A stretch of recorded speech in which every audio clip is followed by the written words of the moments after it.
Bonjour à tous, aujourd'hui dans ce nouveau tutoriel, on va remplacer la pâte thermique de cet HP EliteBook 840G2, aussi compatible avec le 840G1, vu que les deux ordinateurs partagent le même châssis. C'est parti! Alors, la première partie du tutoriel est assez facile, il vous suffira de retirer le dessous, ainsi que de retirer la batterie, deux loquets, un qui reste physique, l'autre par contre il faudra bien maintenir vers le bas pour l'enlever.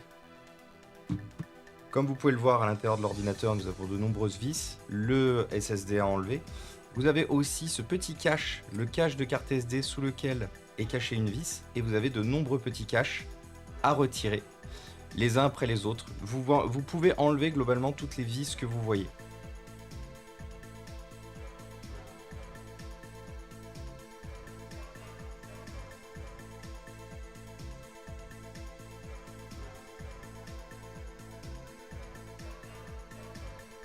Donc voilà, une fois toutes les vis enlevées, vous allez pouvoir retirer du coup le dessous du PC. Alors quand c'est la première fois que vous ouvrez l'ordinateur, il faut faire attention. Le dessous vient difficilement, mais là comme je l'ai déjà ouvert une première fois, c'est venu assez facilement. Donc maintenant on va passer bien sûr à la partie entretien du ventilateur ainsi que remplacement de la pâte thermique.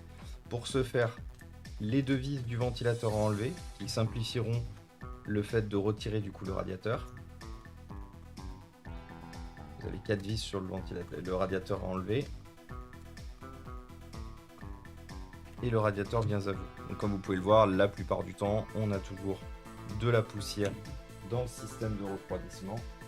Normal, c'est un ordinateur en plus qui est assez âgé. C'est un ordinateur qui date de 2014, donc du coup forcément euh, de la poussière dedans il y a.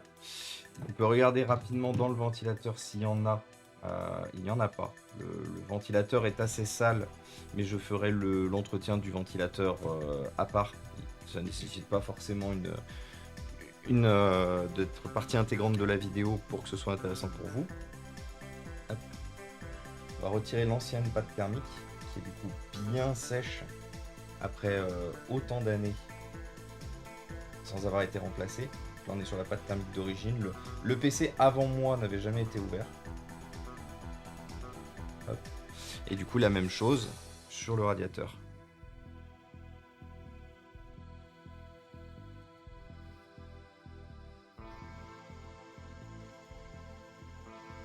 Voilà.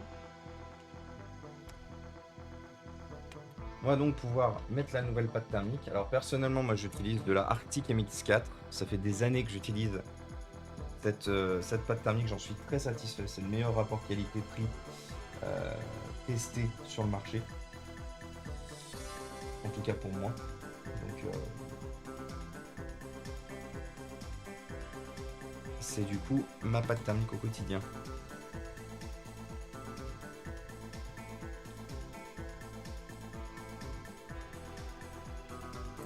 Hop. Alors, juste remettre en dessous. Voilà. Ensuite on revisse. Alors il y a des petits nombres sur les radiateurs. Moi, le conseil que je vous donne, c'est de les respecter. Vous voyez, 1, 2, 3, 4. En fait, ce sont des nombres qui on respecte effectivement bien l'ordre, permettent effectivement de bien étaler convenablement la pâte thermique. Donc maintenant, on va remettre le dessous. Attention cependant, vous avez deux tout petits crochets ici, qui sont des crochets liés au clavier. Le conseil que je vous donne, c'est d'aller appuyer dessus en glissant votre main entre l'écran et le clavier, en positionnant le dessous du PC. Alors des fois, malheureusement, on a le cache du câble Ethernet, du port Ethernet qui fait des siennes. N'hésitez pas à le tenir et voilà. Maintenant, on n'a plus que toutes les vis à remettre.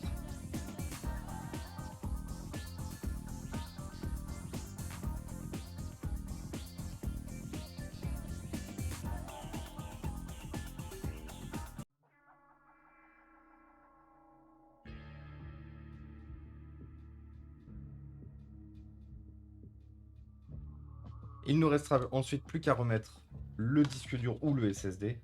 Ici, on est sur un ordinateur qui a déjà été upgradé. Donc du coup, on a un SSD à la place du disque dur. Hop. Vous avez juste le 4 vis à remettre. En glissant le disque dur de droite à gauche. Et ensuite, il ne vous reste plus qu'à reprendre la batterie,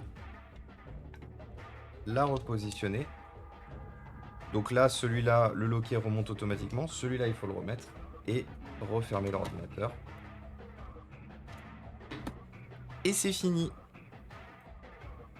Et ça y est, votre ordinateur est de nouveau prêt à l'emploi, nettoyé, propre et prêt à affronter votre quotidien.